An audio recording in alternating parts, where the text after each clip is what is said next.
just floppy hats walking around everywhere from people who are super excited to get to Coachella and pop a Molly. Rate, review the piss out of it, because she pissed on the podcast. I'm not the dick. Maybe you're the dick. What's up? It's the Jubal Show podcast. Wow, that was quick. That was super quick. 5 seconds in, already flubbing words. Unless, of course, I'm going to be doing the prodcast today, which you weren't prepared for, but bend over. It's the prodcast. This one's going deep inside you. No, it's the podcast. I just apparently don't speak good, even though speak good is job. Speak good is job. Don't speak good, bad at job. It's the podcast, not the prodcast. I'm not going to prod you unless, of course, you want to be prodded. And in that case, you got to rate and review the podcast. Not going to prod you unless you rate and review. Remember that. Not going to prod you unless you rate and review. So please rate and review the podcast. Also check out the other podcasts that I do with my wife. I do one that drops every single Monday called Fresh Till Death. Rate, review that. I also do my daily podcast on my Patreon page, patreon.com/JubalFresh. And of course, the Jubal Show podcast or prodcast, which you're listening to right now, drops every single Wednesday. Rate, review them all. Share it with a friend. They'll appreciate it. They'll love you for it, actually. They will make love to you. If you share this podcast with one of your friends, they will make love to you. So share it, but also know that as soon as you do, that person is going to make love to you. And you guys share a common interest now, this podcast, and also your lovers. So go out, share the podcast, make love to a friend. Anyway, today's episode is dope. I'm excited about it because I got to interview somebody who has a really, really interesting story. You have probably seen things that they're involved in, or you may have even seen him in the movies or on TV, but he's not necessarily a household name to you, probably. But his story is super interesting. His name is Sloan. He is not really actively involved in gangs anymore, but he's from Athens Park. He's a Blood. And he says that he's still a gang member, but he's not active because he has a really, really interesting job. He works in Hollywood, but he also works in the hood. He works in the hood to help kind of reform things and to help educate people about gang violence and things like that. But also, whenever anybody wants to film in the hood in LA, in these neighborhoods, he's the guy that they go to, not to scout the location necessarily, but he's the guy that they go to get approval from the gangs to be able to shoot there. He's got a long story. He's done a lot of things. Most notably, though, you might know him from Training Day, the Denzel Washington movie where Denzel played a dirty cop. Remember that? Denzel won an Oscar for it. The reason why Training Day was so gritty and so real was because of him, because he was able to tell them about the actual things that would go on in those neighborhoods. And also he was able to get the gang members to be extras in that movie, get them paid, and also add realness to the movie. And it's a really, really, really interesting life that he leads because he works in Hollywood, but yet he's like the go-between between gangland LA and like fake land LA. And he's a filmmaker. He's done a lot of things. I'll let you hear him talk in a second. But it was really interesting to talk to him, especially if you've listened to 2 podcasts ago when I talked about the Nipsey Hussle thing. I talked about Nipsey Hussle, and I expressed how the sad part is that Nipsey is a statistic in those areas. He's a gang member who got shot. If you take the celebrity off it, he's a statistic. See, look, I just need to stop talking. I know my job to talk good, but can't even say statistic right now. I almost even said stay statistic. Anyway, he's a statistic. And at the end of that podcast, I was like, how do you stop it? I don't have a good answer for how you stop the gang violence in the hood. I don't have a good answer for that. And it just kind of like fell into my lap that I was able to interview him, which I've wanted to do ever since I saw the movie Training Day. I thought it was really interesting because he was in that movie a lot, right? But I saw the making of it, and he was the guy who was able to get them into the jungle in LA, which is one of the most it's very, very controlled by the gangs. And he was able to get them in there to film, which is rare and hard to do. And he does that now all the time. And so I saw him and I wanted to interview him. And then this fell into my lap. And then at the end of this interview, he doesn't listen to my podcast. I don't think he listened to my podcast. I'm pretty sure he didn't listen to the podcast about Nipsey where I was like, what do you do? But he had the best solution for how you quell the gang violence in the hood. And it makes so much sense. So I'm excited for also for you to hear the conversation that I had with him, and then also to hear the end of it where he gives a really, really good solution to help. I don't think you can ever really stop it, but to help sort of quiet it down a bit and to help lessen the violence in the hood. So that interview is coming up in just a second, and I think you'll enjoy the conversation. Also, if you don't know about him, he doesn't really touch on it in this. I'm going to have him on again and ask him some specific. See, it's happening all over the place. Just give up, Jubal. Give up. Quit your job talkie, because not talkie good. What was I saying? Oh, so anyway, I want to have him back on because he's got I want to hear like some specific stories from his life because he's got some crazy stories from his life. He's also one of the guys that got run over by Suge Knight. And he touches on it a little bit, but he didn't go into detail on it. And there's a lot of other things I want to ask him. But mainly, overall, this conversation was really cool, and I think you'll enjoy it. Now, before I get into it, I started off the podcast. By the way, those clips at the beginning of the podcast, if you don't even know what those were about, that's from the last podcast. Go back and listen, and then you'll see what it is, because they probably made no sense to you at the beginning. You're like, what is all this? We'll go back and listen to the last podcast, and you'll be like, oh, that's what he was talking about. That's called a teaser. God damn it, I'm good. Talking is my job. I started off by saying, I'm not a dick. Maybe you're the dick. And here's why. I'm really annoyed today. I'm annoyed because I was out over the weekend at my cousin's birthday party. And that is fucking annoying. When a cousin has a birthday party, what's up with that? No. My cousin had a birthday party. And it was at a pizza place. And I went to the pizza place. And it was one of those times where a lot of people at the pizza place knew who I was. Either because they've seen me do stand-up, or they listen to the radio show, or they rate and review the podcast, which is something you should do. Anyway, I got recognized a fair amount, which is fine. It's cool, actually. This is what I like. I like it when people go, hey, man, like what you do, thank you. And then I go, thank you, and we move along, right? There's not a lot of awkward conversation. I'm not a great conversationalist. You can already tell that because I said prodcast instead of podcast. But I'm not a great conversationalist. Also, I'm a little awkward. I'm really like an introverted person. So I don't, I'm not always liking to be the center of attention. It's awkward for me, but I do have an attention job and I get it. But also, when I'm at my cousin's birthday party off the clock, I'm off the clock now. Not working, birthday partying. Of course I want people to like what I do. Of course. That's why I do it. I don't do it so people go, man, you're shitty. I'm never listening to you. I do it so people go, man, I like what you do. You're funny. Sometimes you make me think. Sometimes you make me horny. And then I'm going to go, that's weird. Don't want to talk to you. If you do the horny thing, I'm not talking to you. I will actively shove you in the face and go, get away from me. You're weird. I'll spray you down with water. Don't be horny around me. But I like that. I do want people to appreciate what I do, but what I don't like is when people just really intrude. I'm never actually a jerk, though. So anyway, I'm at this birthday party, and you didn't recognize a lot, whatever. Okay, well, the next day, the radio station gets a message from somebody on the facial book, and it says... here, I'm just going to take out my phone and read the message because it infuriated me because it's just ridiculous what people expect. And I don't even know how to solve the problem. It just proves that you can't please anybody. So here's what the message says.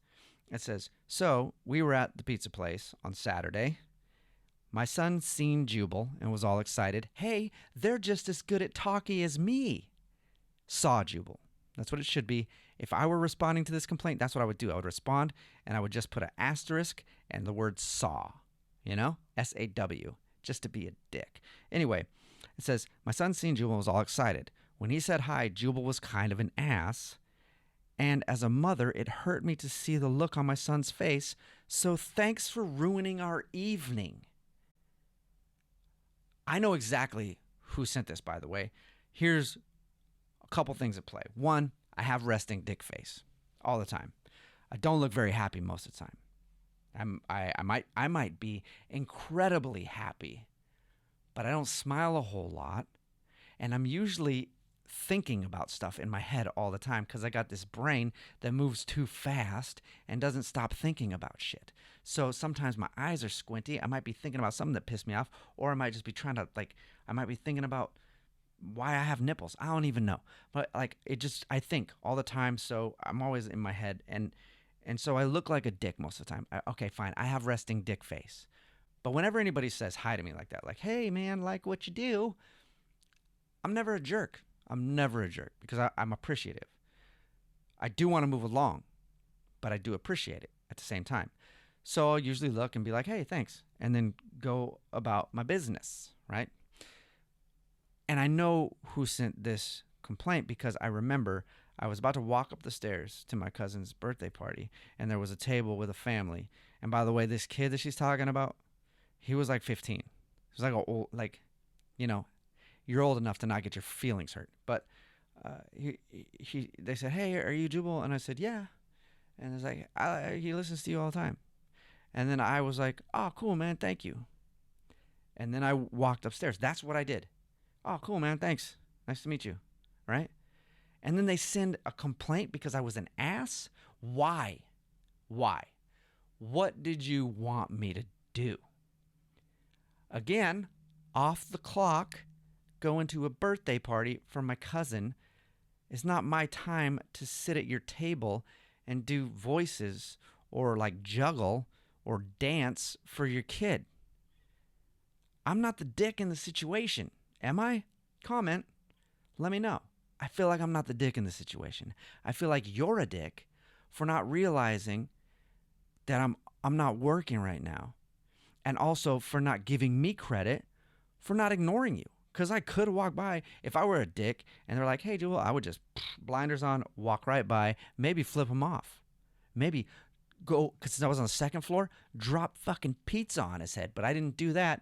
I said, hey, man, thank you. Boom, thumbs up. I thumbs up a lot of people.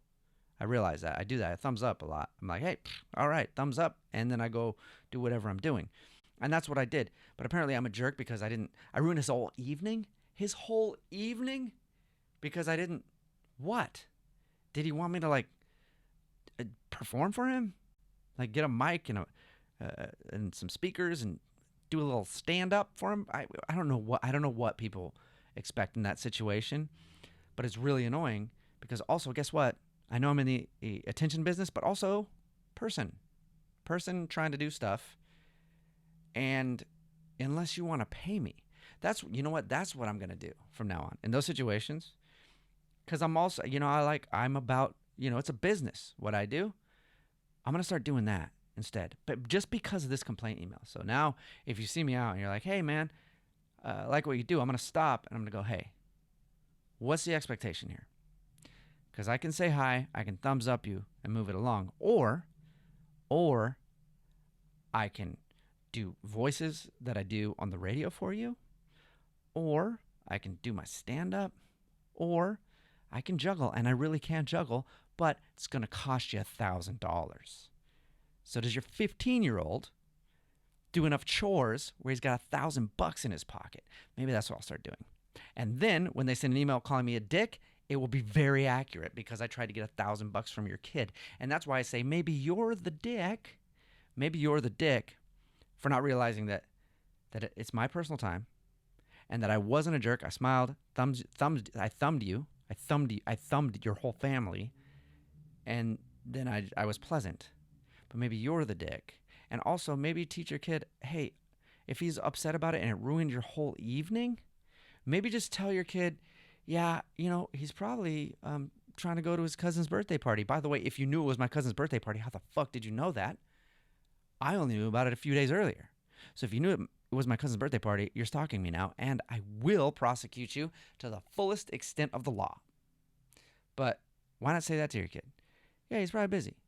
Maybe in a few years, you can go see him at a comedy show, or maybe we could send a message in that's not complaining about him being a dick when he wasn't a dick. Maybe we could say, hey, we saw him out there. He didn't have time to stop, but could he maybe, I don't know, whatever, send a picture or something to my kid? Absolutely. I would say yes to that. And then because I procrastinate, I would probably forget to do it. But I would totally mean to do it. So anyway, comment, let me know. Am I a dick or are they the dick? And now it's time for the interview with Bone, Sloan. And other than that, thank you for checking out the Jubal Show. Rate and review.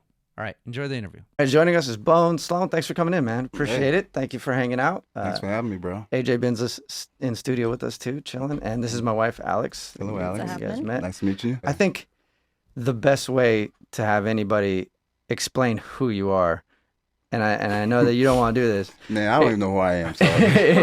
So. But your story is so interesting and also very relevant right now with everything that's gone on in the news. And I think that I wouldn't do it justice by explaining exactly who you are and kind of how you got to where you are now. Yep. So just like a recap of sort of. So like when I say I don't know who I am, sometimes I really don't sometimes because I'm in so many different universes at the same time. Like I grew up on the streets of L.A., Compton, Watts, South Central. My story was just like everybody else's story.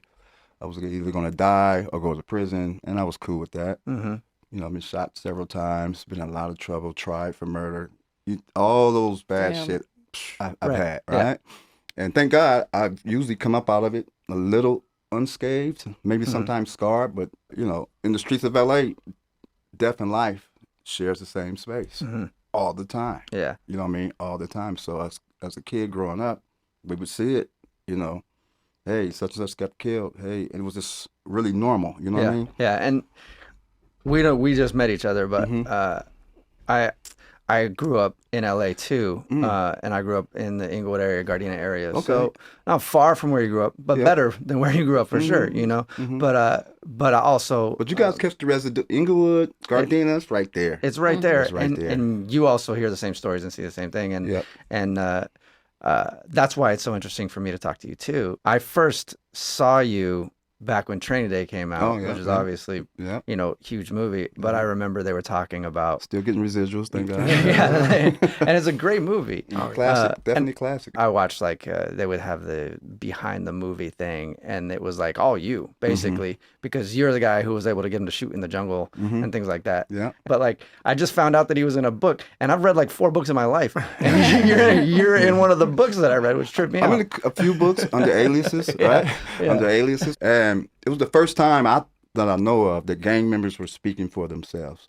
You always had some type of expert who wasn't an expert talking about our situation. And that's why me and my friends read that book, because a lot of my friends they're like, this is crazy, because they're actually letting us talk. And then that's why all my friends read it were like, and it was really interesting. And then to find out that you were in there under an alias, but that's and so that book came out. We didn't get a dime, of course. Well, all right, that's what happens. Right. First rodeo, all right, whatever. So the interesting part is the inspiration that it gave Monster Cody, right? So we do the book, and he and I weren't friends at all.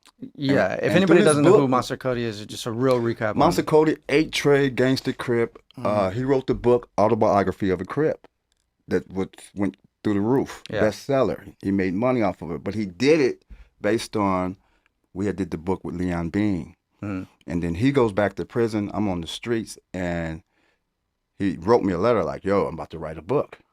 And I'm just like, okay, whatever, right? And then so by that book, we became friends, which was weird. Yeah, because you guys shouldn't have been friends, really. Right? Really, we should have been. We were so much alike. Yeah. We had so much in common. It was like, damn, this dude is cool. We had read some of the same books, and he turned me onto a book. I give him the credit. a book called Agents of Repression. He was a reader. He spoke 2 languages. He was way more advanced than I was, but he was a hardcore gang member. That's one of the things that I tell people too is when they talk about gangs and gang members, I'm like, some of the smartest people I've known in my life have been gangsters, but also there's nowhere to foster it. Right. You know, Right, like right. there's not a lot of mentors out there being like, hey, man, you're smart. Like, Hey, real quick, when I was, I ran with Tupac for a bit right before. I did too. In New York, 93, 94. And we'd run out with Mickey Rourke. That was the crew back then for a bit. Yeah. And they had just made Bullet. And Tupac read every book on the New York Times bestsellers list. He just did not want me to ever let anybody know that. Yeah, incredibly smart. Yeah, for sure, yeah. And if he were, I always say, if he were around today, that the leadership that the black community lacks or needs, whatever you want to say, if his voice was here now, forget it. Yes and no. I'm gonna tell you something, man. Motherfuckers don't listen to you dead. Yeah. That's just how it is. You know what I mean? That Now, sucks. Tupac had a huge following. Everybody loved him, but there was a whole big section of people that didn't like him during that time. Yeah. You know what I mean? So we saw his beauty after he was gone. Yeah. Everybody saw his beauty. It's kind of what's going on with Nip. And Right. then, you know what I mean? yeah, and in my last podcast, is like Alex and I have been talking about it a bunch, right? Because I mean, it's been in the news and everything else. And in my last podcast, that was kind of my thing, was like changing the conversation, right? The conversation is he got killed, okay, and then I was like, if you take the celebrity off it, you look at it, he was a statistic. Unfortunately, he was a statistic. Yes. Change the conversation though, because now you have everybody's attention. You know, like you have the world and the country's attention, and it's not just people forgetting about it. But the same thing, I think, when like Tupac dies, like everybody's like, oh, wow, you know, now we know who this is and we know kind of where he came from and everything else. Don't let it go back to them forgetting about the people in the hood that that are statistics, you know, but now they have everybody's attention, but everybody wants to appreciate somebody after they're gone, right? Exactly, They don't want to listen while they're there screaming it loudly, like especially Tupac was screaming it loudly, but they don't want to listen while they're there. They wait till they're gone, and then what can they do? What can they do? They're gone. And then you start going through his poetry, you start going through his narrative, you start learning people's narrative after they're gone. It's such, it's so sad. It really is. You know what I mean? It's because if we could, I tell you, know, I tell my homeboys, man, put me on a T-shirt while I'm alive. Yeah, So I exactly. could see it. Okay? Don't wait till I'm gone and put murals up. I want my mural now. Yeah. I want my Exactly. mural right now. Yeah. And I really believe that we got to celebrate each other's while we're alive, because when we're dead, you're brilliant. He was the best guy. He was this and this and this. And none of them were perfect, including Pac, you know what I mean? You know what I mean? But his messages and his narrative started to amplify. Right. And then even kids, I gotta constantly steal my Tupac pictures back from my son. I used to take them to school. And I even lost one like that. You know what I mean? Yeah. So I'm like, what do you guys care about Tupac? But his narrative, and him being a true artist, people just resonated to. You know what I mean? I think that's what it is. So I say it's sad because he's gone. He doesn't know how everybody loved him. When he died, he thought half the world hated him. You know what I mean? But now everybody loves him. Right. And even people that back then hated him, now love him. The Rose That Grew from Concrete, you know, like all these books that come out of his poetry, and it's like people who would have never bought his music back then. Yes. Will now buy that book and then buy his music. I was there when he wrote the second verse of Dear Mama. Oh, wow. And I had to walk out the room because I got teary-eyed. Yeah. Because I'm a crier. Yeah. My homeboys would tell you, like, dude, you crying again? Yeah. I'm crying again. Fuck you. Yes, I'm going through it. Yes. I do that, right? Yeah. And he said that second verse, and he was scared to release it. He said, what you think you're going to go do? What they? I said, dude, Yeah. you got to release that shit. Yeah. You got to. And no other rapper, in my opinion, I mean, people talk about Biggie. No, I agree. Guy had 2 albums. Okay, yeah, he was cool. But the people Pac touched through his narrative, poetry, music. If you hated hip hop and hated rap, that Dear Mama hit the fan. Everybody was like, oh my God. Yeah. You know what I'm saying? So that's what made the universe kind of get on him. You know what I'm saying? And he's still in the streets, and he's still, you know, going kind of crazy. He's still trying to find himself. He still want to be considered authentic. And I would tell him, dude, relax. Yeah. You know, just relax. You're good. I said, man, you talk a lot of shit. You're going to get your turn. Trust me. You know what I mean? Yeah. And he had an incident in Atlanta where he shot an off-duty cop. Yeah, that was the one. Remember that? Yeah. He shot an off-duty cop. And so he's around us. We're gangsters. We're trying to, you know, trying to make him be cool, but the more he gets around us, the more he wants to amplify. And I said, listen, bro, no one in this room has shot a cop. Right. All right? Right. You did that. Hang on to that. Hang your hat on that and shut the fuck up. That's such a great response, though. Because that can take you a long way. Right. So you're cool. You proved it. You got it. I That's ain't your shot a cred. cop. Your You know what I cred. mean? Yeah. So You've proved yourself. yeah. So I've done a lot of shit, but I haven't shot a cop. yeah, You're good. yeah, exactly. Okay. You're good, bro. You're good. But so that's the beauty of it and the sadness of it is I think this people just fall in love with you, fall in love with your narrative. But we could have like amplified him when he was alive, also. Yeah, instead of waiting until they die, for sure. Yeah. So I should maybe know this, but were you blood or crip? Blood. Yeah. I And still am. So how old when you got out of the hood were you?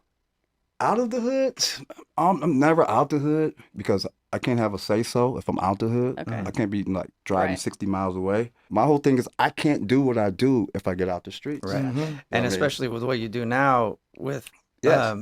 finding, like, if people want to film in the hood in LA, Mhm. They hire me as a tech advisor. that's what it's called. Well, Or, yeah, I mean, but really I'd be producing. Right. That's another story, right? Okay. Right. Right. Yeah. So I'm just making a transition from tech advisor to co-producer. Just co-producers a couple of TV shows, Unsolved, a couple other ones with and I'm just making that leap from tech advisor, creative consultant, whatever you want to call it, to producer. Training Day I was creative consultant, Okay. but truly I produced it. Yeah. Truly. Yeah. You know For what sure. I mean, yeah, but it was my first rodeo, one of my first rodeos, and I tried to fight for a little associate Yeah. producer credit, but it didn't happen. But right. But you've done a lot in film and things yeah, like that. Film And- saved my life, man. Yeah. It saved me. I swear, it saved me. It saved me. It saved me. So I was And saying, go ahead. I'm sorry. No, I just feel you when you're saying you're a producer because I can imagine how that would be for them to come in and want to film this movie, and you're like, all right, how do we make it look legit? Because there's a lot of corny gangster movies. You watch it, Yep. and it's just like that's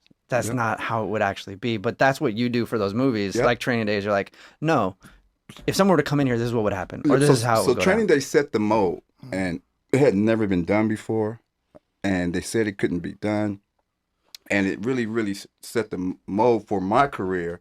Because after Training Day, everybody wanted something that gritty, set that hard. That's it. Yeah. You know what I mean? So you start off just getting the location, right? Right. Okay, I'm gonna bring you guys in the hood. You want to shoot here, and then they got a bus load of extras that you're gonna make them into Bloods and Crips. I'm like, no, Yeah. I got some real Bloods. How Yeah. about we put the real guys in? Which is also dope too, because it's like show these guys that there's also a way to make money doing stuff Oh, like for sure. that. And by the way, if you're gonna be in our neighborhood, give us the money. Oh, for sure. Not some guys that have moved here from Arkansas Right. and are trying to be extras. Like give us the money. Like we'll give a better performance. And that's exactly what happened with Training Day. Like in Training Day, so I ended up wearing so many different hats, wardrobe, start changing lines. I hung up with Denzel for 6 months before we shot anything, which was crazy. Yeah. You know what I mean? And he would put on disguises, and we'd go in places. Damn. Is that what he had to do to go so he wouldn't get recognized? I mean, really not for my guys, but for Right. the other guys. So if Oh, we go yeah. to a club or something, he's with us. Yeah. My guy's like, who's this dude? I was like, oh, man, he's fucking around with it. Like, he's with us. And then other people were like, hey, is that Denzel? So anyway, so that's kind of how it all came together. So my job was to dirty him up. My job was to kind of teach him about dirty cops that I had a lot of experience with. He didn't want to do it because a lot of his friends were cops. And he didn't want to be a dirty black cop. Right, right. And I was like, yo, D, I know some pretty dirty black cops. They're really, it's for real. Right. And he was like torn. Yeah. And I gave him a couple of names. Go check these two cops out. Yeah. And he went and did his research and came back and said, fuck. I said, yeah, those Yeah. are black cops. Right? And then so that made him more comfortable hearing the streets say, it's cool, dude, because they're Yeah. bad black cops and bad white cops. But he didn't want to do it at first. He was kind of, He didn't Suge want Knight to. had a bunch of bad cop friends, right? oh, yeah. A lot. Yeah, for Working sure. for him. I don't know too many good cops. I'm going to keep it real. I know there are some. No, I understand. But I don't know them. Of course. Just because I'm so deep in it, Yeah. I hear what they say. Right. They've asked me to do things for them that I wouldn't do. Yeah. Cops. They Right, let me out right. of jail to do something once. I said, yeah, I'm going to do it, but I didn't. I jumped on a plane and got the hell out of L.A. for 2 years. Yeah. You know what I mean? So I know cops, and they're to me, they're a blink away from being gang members. Damn. Yeah. For You know, sure. we're the yeah. same. Yeah. You know what I mean? And I talk to them off the record, and I talk to them off duty. And now, being in the film, I work with a lot of cops. So I'll do the tech advising for the gangster part of it. Mm-hmm. How did they dress? How did they walk? What kind of cars? And then there'll be a cop on set who's the tech advisor for the cops. You're right. And it's usually this guy, Chick Daniels. Yeah. Right? And so me and Chick did this dance for years. Southland, we did 5 years for Southland. Oh, yeah. And we shot in Nickerson Garden, Jordan Downs. We were always in Watts. Poor Regina King. Yeah. She was in the grimiest places you ever want to All think. the time. And I used to She's look at her and great, say, though. wow, you are a big star. You Yeah. are really in this And piece you're of shit over place. here. You know what I mean? So Well, that was kind of like, Yeah. that's how my job kind of took off because of training day. Everybody wanted the next training day. Everybody Great. wanted to go in the hood. So what it served for me was a carrot that I can dangle in front of the homies. yeah. Like, listen, man, if you guys can be cool, Yeah. you guys can stop killing on this block, shooting Right. on this block. I could bring some folks over here, usually some white folks, and we can make some money. Yeah. I said, how about you get paid for standing on your own porch, Yeah. rolling your own blunt that you do every day anyway? Yeah. You're You know not what I moving mean? from here. You're going to be right here. Yeah, and we're gonna shoot right here. You just stand right there and do what you do, great. and that's kind of like how it took off. Right. So when I come in neighborhoods, and that's Crip or Bloods. When they see me, they get excited because Yeah. they know what it is. Yeah. Because I usually go in Yeah. first. That's awesome. Like, yo, man, y'all had 2 shootings over here last week. Can you cool it? If you can cool it, you gonna bring a movie over? If you can fucking cool it for a minute, man. Yeah. And they do. They time out it. Yeah. It's amazing. They time out it, and then we go in. You know, that's the thing, too, that I think a lot of people don't understand unless they've had any experience with that culture Yeah. is red lights and green lights. People respect that. Like, if Yes. you're like, hey, there's a red light on this block, man. You cannot do anything on this block. And people will be like, okay, fine. Or on this person, fine. Right. Right? But as soon as there's a green light, then people, you know. Go back on it. It's Yeah. opportunity. Yeah. Opportunity is a word in the gang community that we just don't know nothing about Yeah. because we don't get the opportunity. And you give a guy an opportunity, watch what he does. Yeah. Watch how good he be. He'll be better than anybody on set because he wants to do this again. Yeah. So he's on his best behavior. He's trying to help out, and he has never been in this position where somebody gave a fuck about what he thinks other than his homeboy. Yeah. You know what I mean? And so and also it's like, man, people are actually interested. Yes. I think too. It's like, okay, well, I'll show you exactly how it is. Even if it's grimy, I'll show you how we do it because you're interested. That's Yes. cool. And then it shows them another way to do things. Well, what year was Training Day? 2000. We shot it in 2000. Came out in 2001. So we're working on a podcast that starts off with the movie Colors and the impact that Colors in 1988 had on. And so I think that story would be a really Oh, interesting yeah. one Yeah, to, so- to so- throw in here. After Yeah. That would be interesting. And Yeah, I don't think does Colors have a mass appeal? Like, In did a the lot of black people know about that community, movie? Well, the black I mean, community. the movie Colors was Yeah. at the time crazy that It kind of came and went, but there's a reason for that. It wasn't promoted right, but in your community, it was It's huge. Across the nation. If you look at this violence, because we study the data. I'm in the data now, right? Right. And the data shows the spike in violence all across America and from '88 on. And if you go to, I had a friend that went to Hawaii, and they're cripping in blood. And when you guys start? We started in '88, right after Colors. Right. Every Jesus. state Yeah. in America says that. You know It's what I mean? funny because I moved to Hawaii for a little while when I was in 7th grade.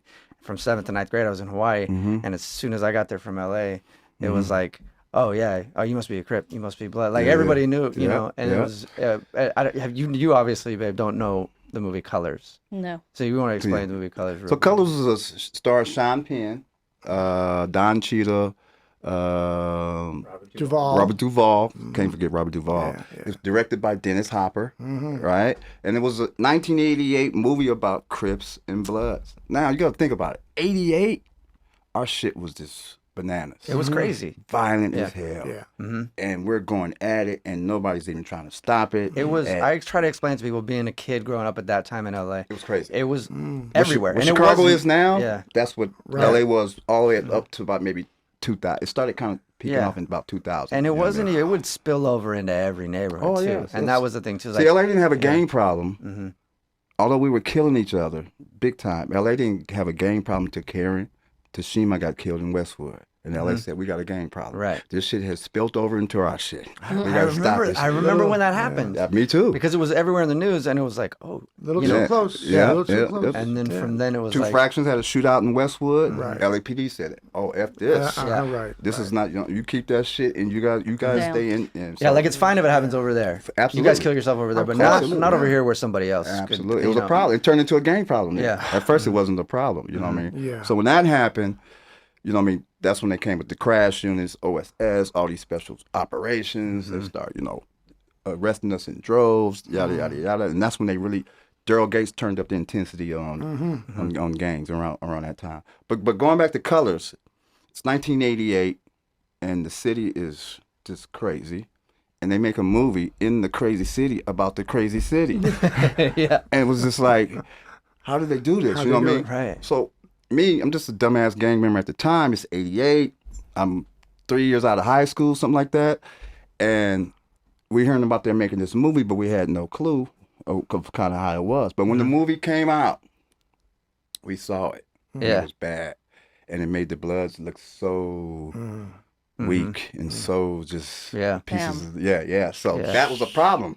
So I always say, we created the sequel. We did our own sequel, but it really ramped up the violence in Los Angeles. Right. If you go check the data again, LA theaters, how many shootings were there? Unbelievable. I was just talking about that with someone the other day. I don't remember, but I was saying like, when's the last time there was a shooting outside of a movie theater? But back in the 80s, late 80s, early 90s, especially in LA, I think it might have been all over the country. Yep. But there was always shootings in line for movies like that, and then Menace to Society, And all that Boys stuff in the Hood. because it's attracting. It's a good movie, and it's that movie's about us. Right. We seeing ourselves in these movies, so we're running to the theaters, and we get to the theaters. There's 1,000 Crips here too. Yeah. and we just tear the place up. Right. You know what I mean? And let me say, like, banging was never been really about red or blue. It's just the uniform. It's like Palestine and Israel. Who killed who? Right. Back then, they killed your uncle. They killed your mother. Right. And you're a kid. You're like, they did? Yes, they're evil. They did this, they did that. You know what I mean? So you growing up in your propaganda. mind. So as a kid, I'm growing up, the Crips did this to your person. They did that. We're young, like, man, the Crips, we're playing baseball. Like, Crips they're bad. You know what I mean? Yeah. So it's all about who's died, you know what I'm saying? And we hang on to our dead folks. Sure. We just talk about them all the time. We gotta forget the dead for some of the stuff to stop, but we never do, and that's what keeps it going. And since I'm talking about death, we don't know how to mourn. Like they just had that mass shooting. They killed 50 people in not Switzerland. Where was that at? In New Zealand. New Zealand. Yeah. Right. They brought in 3,000 therapists Yep. for the community. Yep. So we talk about this, cry about this, Sure. get this off your heart. How do you feel? Yeah. And you mourn and you get that sure. shit out. And you might have to go 5 sessions, 7 sessions, Yeah. 10 sessions, whatever it Right. takes. Right. And then you find, you know what? Yeah. I can exhale. I'm Yeah. working with this. But for the so-called too black, too strong black community, Yeah. No, And that's the they don't thing. do That's it. another thing too. we don't is get it. That I would get sucks. this all the time Yeah. because I've been in counseling pretty much my whole life since kindergarten, right? But I just I would go started. to my friends and they'll be like, "Oh, that's white people shit," you know? Yeah. Oh, that's Yeah. white. And Yeah. I'm like, no, everybody can. I mean, I Yeah. didn't figure shit out until like 3 years ago. Yeah, I like, got and you. I've not figured shit out, but like was able to figure a lot of things out about myself until like 3 She years saved ago. you. Yeah, exactly. Alex saved me, you know. But for real, like it was like I would have friends when I'm older, and I would be like, "Why don't you go talk to somebody?" And they'd be like, that's just white people shit." And I'm like, "No, it should be everybody." There's like, so it many should, you inner know. city, South Central, South school shootings. Right? Oh, yeah. Somebody gets killed at school, gang banger, people lose their friends, star quarterback gets killed. Everybody shows up to school the next day. No therapist, it's different, no yeah. break, no Yeah. Yeah. no. So, because when it comes to us, all black people, it's like too black, too strong. Yeah. Strong black women. I think we're the only race that puts that strong shit with it. And I think Yeah. that's a mistake. Yeah. Yeah. And because people say, that's what they do. Right. They get over it, but Yeah. we never get over it. And we don't know how to mourn. So what do? We self-medicate. Yep. Cocaine, Drinking all day, PCP, sure, yeah. drinking, and like the homies just always drunk. He's just always drunk, and his girls are why he's always drunk. Well, he's buried 3 or 4 Yeah. of his good Yeah, friends. he's I numbing was just Paul himself. Bearer 2 weeks ago. Yeah. You know what I mean? So it's we don't never mourn because we think it's sissified Yeah. therapy. But we wouldn't know how to go get therapy if we asked for it. You know what? So that is a good point that you make, because on my last podcast, I was talking about the Nipsey thing, and I was just like, the problem is the conversation isn't how often this happens. And I read a list of all the people that have been shot in different neighborhoods. Nobody in LA. knew them because they weren't famous. They weren't famous, exactly. And I read this list, and it was like I was just writing down names, preparing to read the list, and I had to stop after like 4 days. I'm like, there's already like 15 people, 20 people. Yes. So I have to stop, and I'm like, well, what's the solution? There is never going to be a full solution, no way. But how do we lessen it? And I think that is a good answer. It's by so simple, and providing- I swear, it's so simple. I know it helped me. I had an incident maybe 5 years ago, 4 years ago. It was pretty bad, and I was like, man, I'm not seeing no fucking therapist. And then I got there. I don't want to say that, but after a while, I was like, shit, I can't wait to go back. Yeah. You know what I mean? And our community, and I can imagine Black communities all across the nation, therapy is a word that's foreign to us.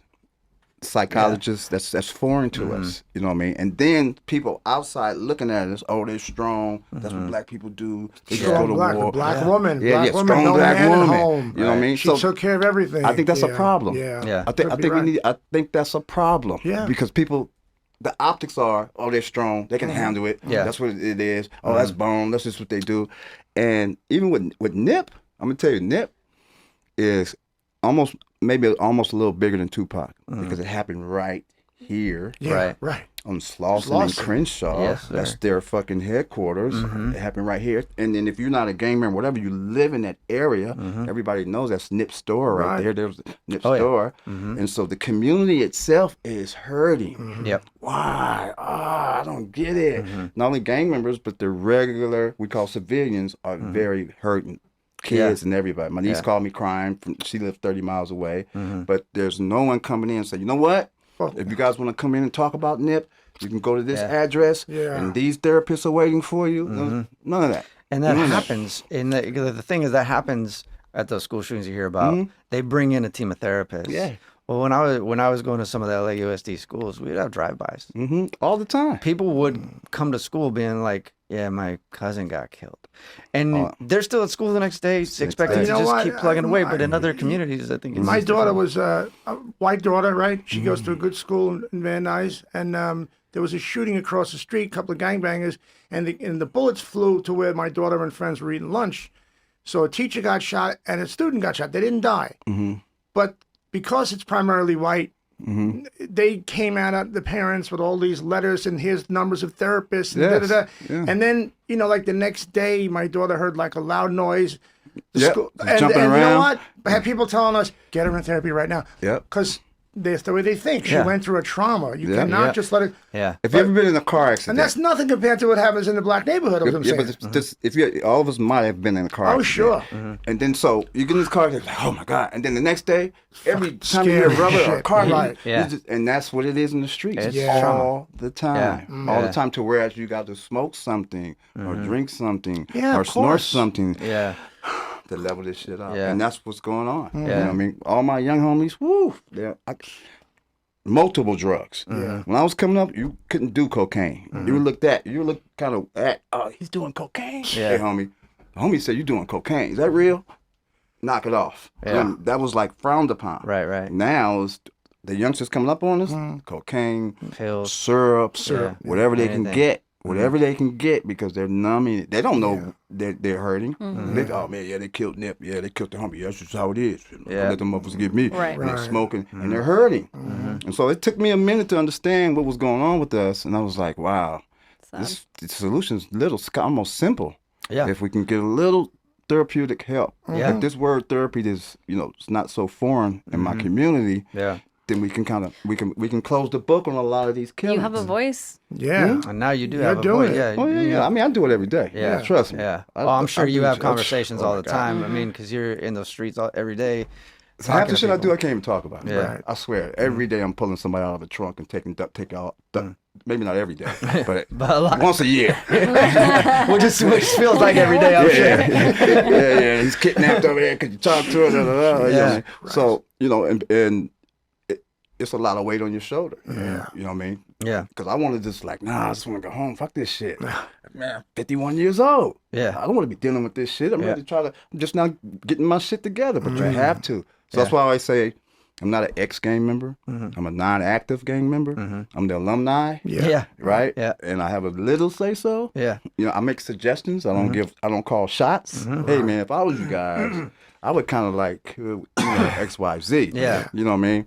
But I think that's the right way to do it too. Yeah, it's not a dictatorship coming from me. You can listen to it, but most of the time they do, or you can't. And if a guy calls me, he wants it to stop. Yeah. I'm the red light, not the green light. And I tell him, man, listen, if you call me, don't talk that. Well, I ain't really scared of them. Fuck. I said, don't call me then. If you saying fuck them and you ready to go to work, then go to work. What you calling me for? Yeah. Well, I just wanted you. Maybe you want to talk to them, or you know what I mean. So it's that shit. So that's always been my role. So they're kind of asking for help Always. at that They're point. asking for help. Always. Yeah. I'm always wearing the referee shit. You know what I mean. And my whole thing is I got a lot of seniority because I've survived a lot of shit on the streets. Yeah. And so some of these kids that were 15, 14, 13, 12, I know them now. They're 22, 21. Yeah. You know what I mean? And so I got a good rapport with a lot of youngsters because I've been in these streets for long. And I managed to stay out of jail because of film. Yeah. You know what I mean? It's amazing. Because of staying on, my first epiphany was being on set as a PA, and they had 20 people they were arresting, and I was one of the 20, and they came at 5:30 in the morning. I had to be on set at 4:30.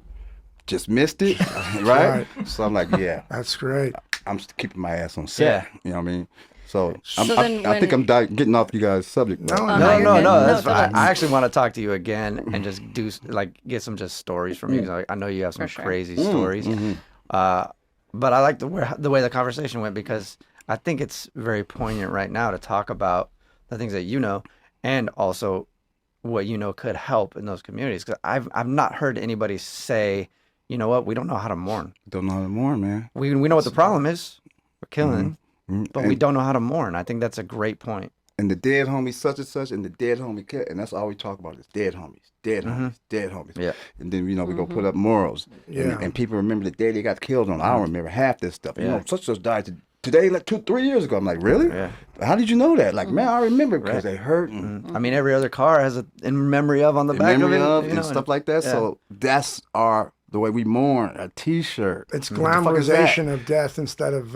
Yeah, it is a little glamorized, you know. Yeah. And then we put the homie on a pedestal. Sure. You know, he Yeah. might have been an asshole, but we Yeah. but we stick him up there. Yeah, he was the greatest. And we gonna Exactly. get those motherfuckers who took our homie down. Yeah, yeah. And so that's where it comes. Yeah. And then so if some of our youngsters are getting along with some of our so-called enemies, older guys be like, hey, you guys don't know the history. Oh, Yeah. shit. That's What history?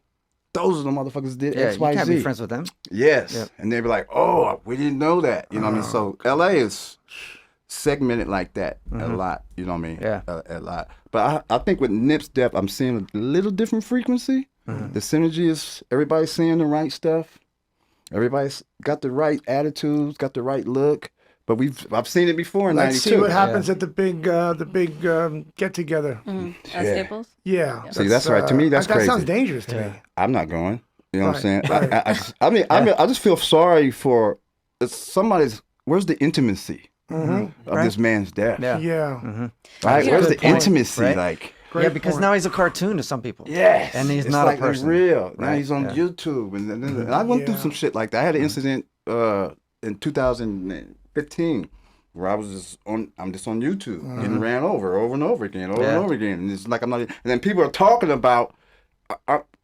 Bone got ran over, and I'm sitting in the room with, dude, you know I'm right here, right? Yeah. It's me. You know what I mean? I mean, people Google me, and I walk down the street and stuff. That's him. Yeah. So I know what it is to lose the intimacy of a Right. tragedy. It sucks. I swear, it really does. So I just think about his family, his father, his mother, his kids. It's just like you're hearing about your kid all the time.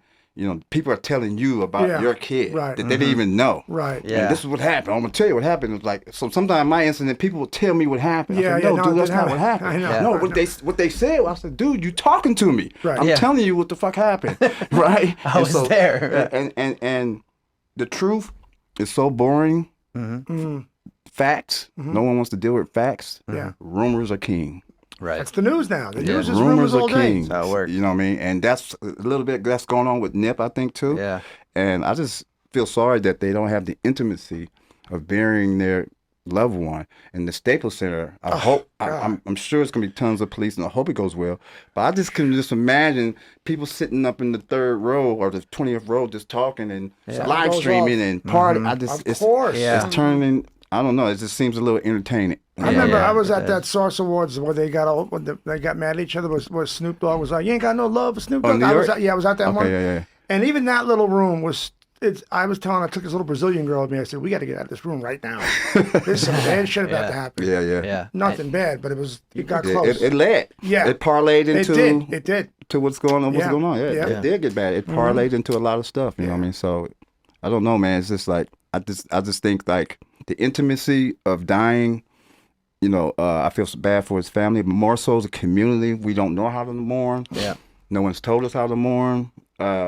No therapists are offering. Right. You know what I mean? And that's why it's 1,000 black therapists too. Yeah. It's people of color therapists. No one's coming and say, "Hey, you guys need a little help." And if you want to come in this room, or if you want to show up at such and such hospital to talk about NIP, come on. You know what I mean? And I say everybody just rolling blunts and drinking. If you want to donate your time a day a week to sit down in the project somewhere and go, I'm here if you want to talk about one of your homeboys that got killed. Absolutely. That would be huge. Yep. Think about the sisters. I think about people's moms. I know a mom that lost all 4 of her sons. Oh, hell no. All 4. Oh, hell no. And the last one, he couldn't wait to die. Yeah. I bet. Right. He could not wait to join his brothers. Yeah. And the mom was trying everything, and he was like, "There's nothing you can do, Mom." Yep. And sure enough, he got it. Yeah. You know what I mean? So the moms, the sisters, the kids who are just sitting there when we do our dumbass shit, you know what I mean? And their hearts are just dark and just broken.